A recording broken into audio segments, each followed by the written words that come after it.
Ito mga idol, oh. Marami nagtatanong sa akin, bakit nga daw ako namimiwas. Hindi nila alam, kapag nandito ako sa tabing tubig, mawawala ang inip. Tapos may peace of mind ka pa.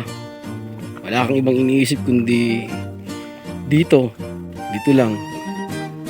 Malayo sa lungkot, malayo sa problema.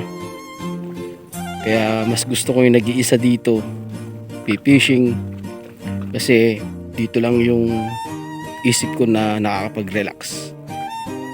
Ganun lang. Kaya dun sa mga taong hindi mahilig mamingwit, hindi kayo ma-relate kung hindi kayo isang anglers. Pero kung isang anglers ka, naiintindihan mo kami. At napakasaya talaga sa pakiramdam, lalo na yung ganito yung nakakahuli.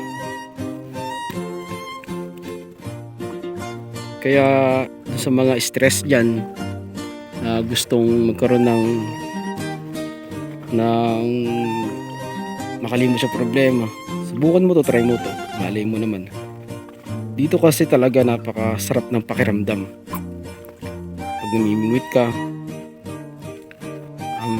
mahirap ipaliwanag eh. Pero sabi nga, kung saan ka maging masaya, di dun ka. Kaya doon sa mga nagtatanong sa akin kung bakit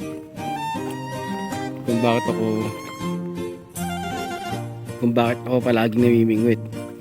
Ibang klase yung saya pag ito yung ginagawa ko. Lalo na yung ganito. Ayan o. Lalo pag nakakahuli ka. Grabe. Napakasarap ng pakiramdam. Talaga nakakawala talaga ng stress. Grabe.